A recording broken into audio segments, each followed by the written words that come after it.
Hello and नमस्ते everyone नेप्सी नेभिगेटरमा यहाँहरू सम्पूर्णलाई स्वागत छ 5 जुन 2025 साताको अन्तिम दिन नेप्सी 2640.96 अङ्कमा क्लोजिङ भएको छ।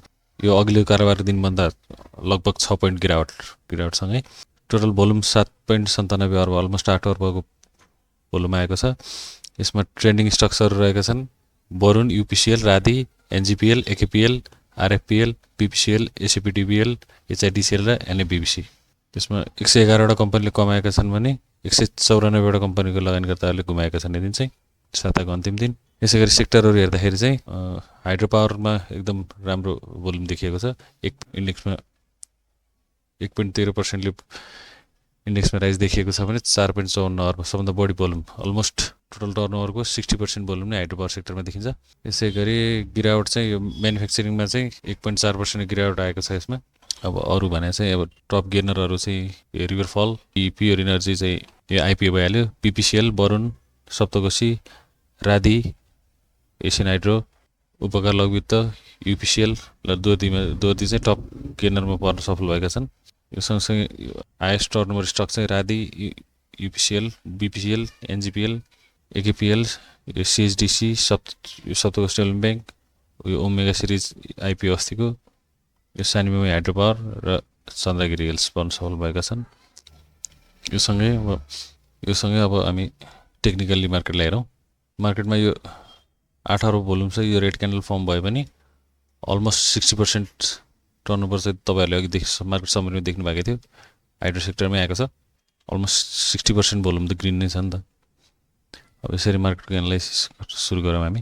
यो 3 मार्चमा यो 29को हाई हानिसकेपछि यसपछि आएर बटम चाहिँ कहिले लगाएको थियो 26 मार्चमा बटम लगाएर साइडवेज खेलिरहेको छ मार्केट चाहिँ अहिले। यो सपोर्ट तलको सपोर्ट जोनलाई चाहिँ मैले यो ग्रिनले गराएँ होइन। यो अलिकति लङ्गर टाइम फ्रेममा हेर्दाखेरि के भइरहेछ त अलमोस्ट यो 2640को एरिया चाहिँ ब्रेकआउट गर्ने गाह्रो भइरहेको थियो कि मार्केटलाई पहिल्यै। अस्तिको यो र्यालीमा चाहिँ ब्रेक हानेर 2929 पुग्यो। यो मार्केटलाई यो अस्तिको हाईदेखि नै हेरौँ है त। यो अगस्तको हाईदेखि सेप्टेम्बरको यो एरियामा हेर्दाखेरि मार्केटले यो एरियामा सपोर्ट लिएर बाउन्स गरेछ। यहाँबाट राइज भएर जाँदाखेरि माथि यो 2860को रेन्जभन्दा अगाडि यो तलतिर रहेको फेयर भ्यालु ग्यापबाटै मार्केट फेरि पुसब्याक मार्केट बढ्न सकेन। यहाँबाट पुस डाउन भएको छ मार्केट थियो। मार्केट यहाँबाट पुस डाउन भइसकेपछि कहाँनिर ल्याएर सपोर्ट दियो भन्दाखेरि मेन चाहिँ अब त्यसपछि मार्केटलाई मेजर सपोर्ट कहाँ थियो त भन्दाखेरि यो एरियालाई चाहिँ मैले ग्रिनले यो ग्रिन बनाएँ, सजिलो हुन्छ। ग्रिन भयो भने चाहिँ सपोर्ट हेर्न, अनि रातो भयो भने चाहिँ रेजिस्टेन्सलाई चाहिँ। त्यसपछि भनेको यो अर्को माथिर फेयर भ्यालु ग्याप भन्छ नि, यो फेयर भ्यालु ग्यापबाटै अब यहीँ कुरिरहेको भएछ। अब यहाँ नआएर मार्केट यहाँनिरको फेयर भ्यालु ग्यापमा ट्याप गरेर मार्केट यहाँबाट बाउन्स दिएको थियो। यहाँबाट बाउन्स भयो मार्केट।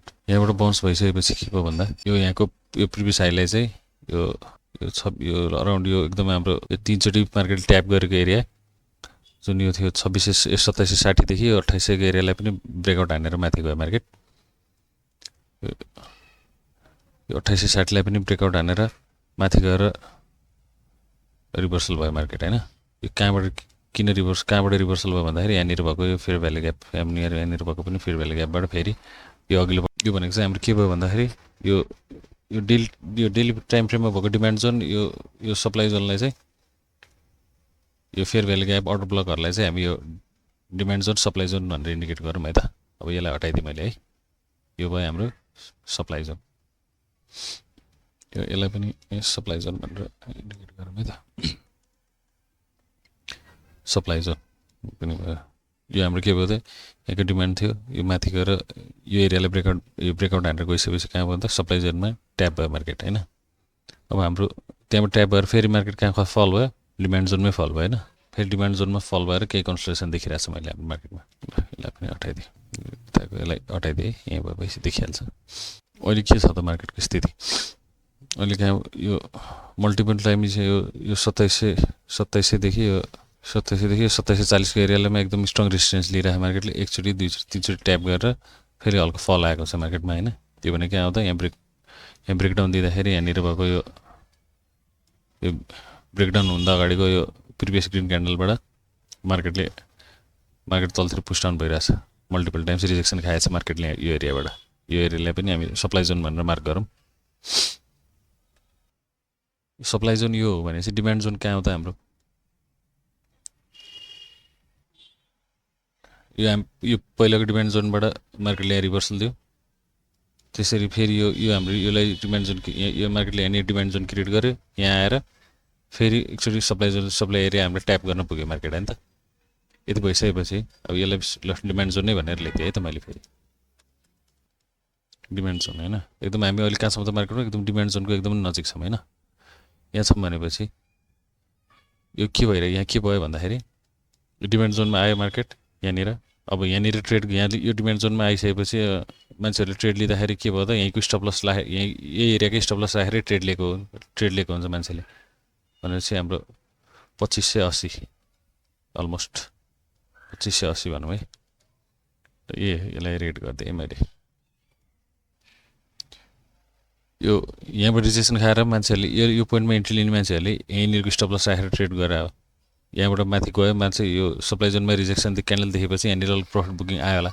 अब कतिजनाहरूले चाहिँ के गर्नुभयो त? अब कतिजनालाई चाहिँ यहाँनिर प्रफिट बुक गर्न भ्याउनु भएन होला। पुलिस भयो, मार्केट माथि नै जान्छ कि त। अब मार्केटमा गभर्नर पनि नियुक्ति भएको, अब बजेट पनि आयो, सबै कुरालाई सपोर्टै गर्ने भइरहेको छ नि त मार्केटमा त। त्यो भएको भएर मान्छे माथि नै जान्छ भने कतिजनाहरू के भयो त यहाँ प्रफिट बुक गर्न होल्डिङ पोजिसनमै हुनुहुन्छ होला।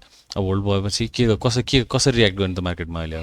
अब नबेचौँ भने मार्केट माथि गइहाल्ने हो कि ल अब नबेचौँ भने फेरि अझै लस खाने हो कि भन्ने कि त एकदम एउटा दुविधामा त हुन्छ नि त। अब अहिले यो भने चाहिँ अहिलेसम्म माथि प्रफिट बुक गर्न नसके पनि यो भने चाहिँ के हो त? यो भनेको अब डिमान्ड जोनमै छौँ कि हामी फेरि नेक्स्ट अहिले पनि यहाँ पहिला पनि यहाँ रियाक्ट गरेकै जोन हो यो होइन। भनेपछि यहाँ पनि एउटा डिमान्ड जोन छ हाम्रो, डिमान्ड जोन। यसलाई पनि डिमान्ड जोन भनेर मैले इन्डिकेट गरिदिएँ त।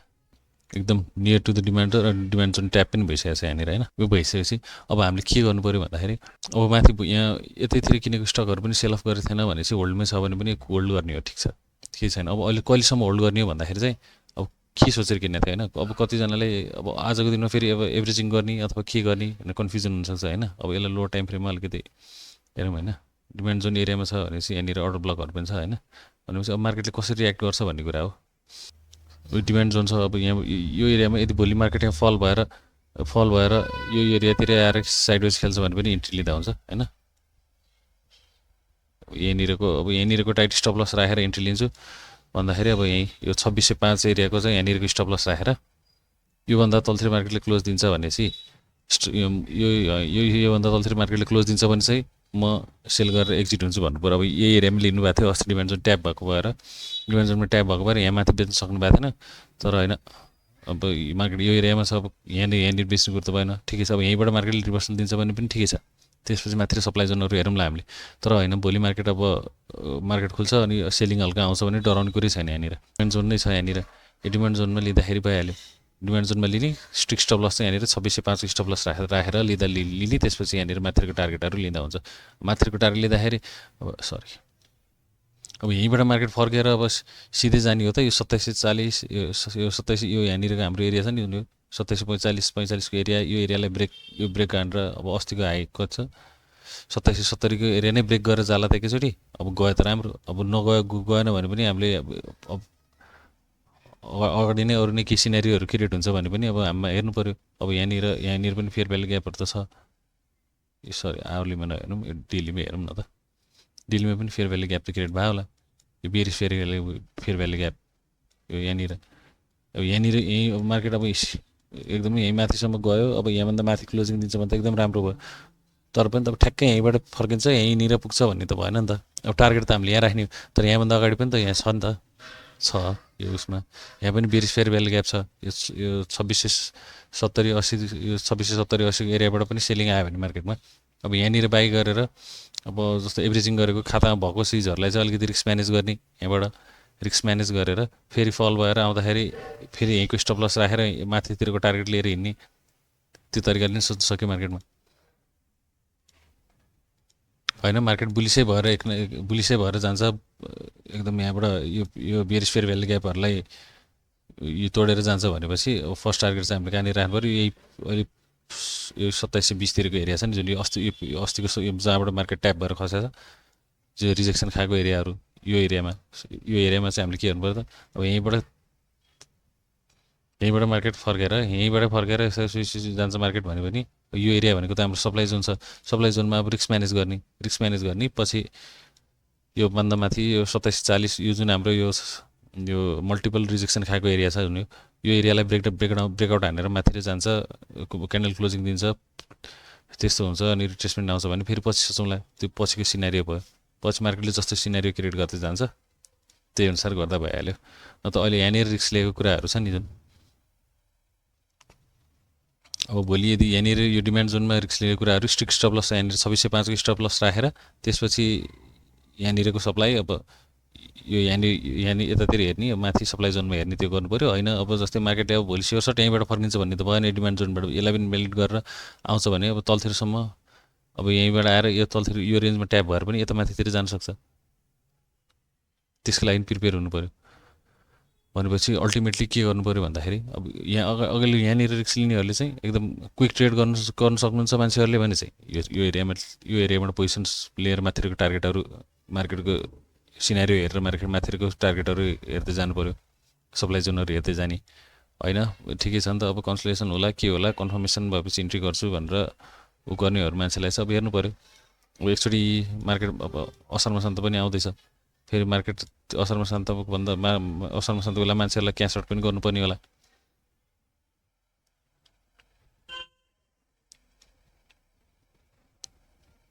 होइन यो डिमान्ड जोन चाहिँ यदि पछि यहीँबाट घटेर आउँछ र यो 2580 को स्टप लस राखेर हिँड्छु भन्नु छ भने मार्केट अब एकलट यता माथि त्यो भयो भने चाहिँ डाइरेक्ट सिधै यहीँ माथि जाला भन्ने त भएन, गाह्रै होला त्यसमा माथि पुग्नलाई।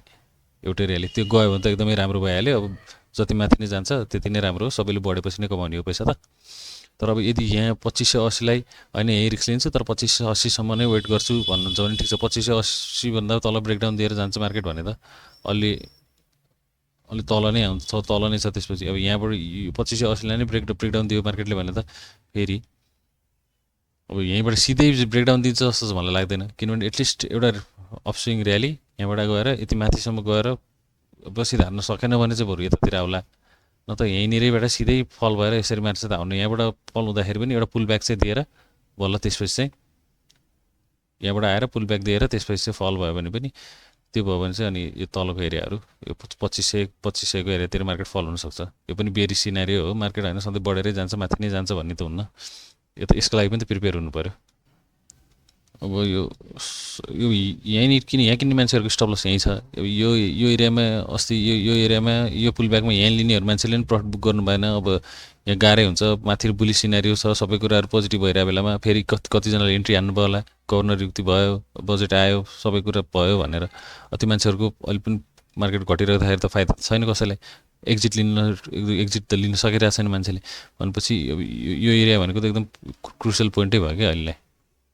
यहाँबाट ट्रेन्ड लाइन नैबाट हेर्दाखेरि पनि यो स्ट्रङ सपोर्टै छ यो एरिया भने। यो एरिया भनेको अब ट्याप यहाँ पनि आयो, यो एकचोटि मल्टिपल टाइम्स सपोर्ट त लिएको छ, अब यही नै हो, यहीँनिर हो डिमान्ड जोन चाहिँ। यहीँबाट चाहिँ एकलट मार्केटले अब सकेसम्म यो एरियातिर कस्तो गर्छ अथवा यो एरियामा पुग्छ पुग्दैन हेर्नु पऱ्यो। त्यो चाहिँ एटलिस्ट एउटा स्विङ चाहिँ मैले एक्सपेक्ट गरिरहेको छु यहाँबाट चाहिँ। होइन मार्केट घटेर आयो, अब भोलि यसलाई ट्रेन्ड लाइनलाई ब्रेकडाउन दिइहाल्यो भने पनि अब ट्रेन्ड लाइन ब्रेकडाउन दिइहाल्यो, ल अब मार्केट खसेर सिधै यहीँ 2400 नै आउने हो, 2500 नै मार्केट आउँछ भन्ने चाहिँ छ नि एउटा पुल ब्याक चाहिँ अब डेफिनेटली मार्केटले दिन्छ। यहाँबाट आइहाल्यो भने पनि यो भयो भने यहाँनिरको डिमान्ड जोन चाहिँ यो 2580 भन्दा यो एरियामा अलिकति मार्केट खेलेर एटलिस्ट यो माथि पुल ब्याक दिँदाखेरि चाहिँ त्यति बेला चाहिँ रिस्क म्यानेज गरेर पछि मार्केटको नेक्स्ट सिनारियो के क्रिएट हुन्छ त्यसको लागि हामी प्रिपेयर भएर बन्न सक्छौँ होइन। अब वर्ष मार्केट यहीँबाटै नै फर्केर बुलिसै भएर गइहाल्यो, यहाँ यो पनि ब्रेकडाउन हान्ने यो पनि ब्रेकडाउन हानेर माथि नै गयो भने त अब 2740 ब्रेकडाउन हान्छ, 2740 यो 2740देखि यो अस्तिको हाई 2770 भन्दा माथि क्लोज दिन्छ मार्केट भने त यो अस्तिको हाईलाई हामीले टार्गेट राख्न सक्छौँ यो एरियामा। जस 2850 2900 को अलमोस्ट यो 2900 को एरियामा टार्गेट गर्न सक्छौँ हामीले। त्यसपछि चाहिँ अब यो फर्स्ट यो रेकर्डिङ भएको भएर यो मैले सबै जानेको कुराहरू मलाई भन्न आउने कुराहरू यो राम्रोसँग भन्न सकेन होइन। बिस्तारै यो अपडेटहरू दिँदै जान्छु म। पछि केही तपाईँहरूलाई कुनै स्टकहरू हेर्नु मन लागेको कुनै स्टकहरू छ केही कुराहरू छ भने चाहिँ कमेन्ट गर्नु होला, म त्यही अनुसार भिडियो बनाएर यो अपलोड गरिदिन्छु होइन एभ्रिडे भोलिदेखि सकेसम्म एभ्रिडे भिडियो बनाएर यो मार्केटको बारेमा मेरो आफ्नै इन्साइट चाहिँ दिने भन्ने सोचिरहेको छु मैले हेरौँ कस्तो हुँदै जान्छ यही नै हो मेरो आजको लागि अपडेट अब भोलिको मार्केटले कस्तो सिनेरियो क्रिएट गर्छ त्यही अनुसार भोलि फेरि उपस्थित हुनेछौँ हस् त धन्यवाद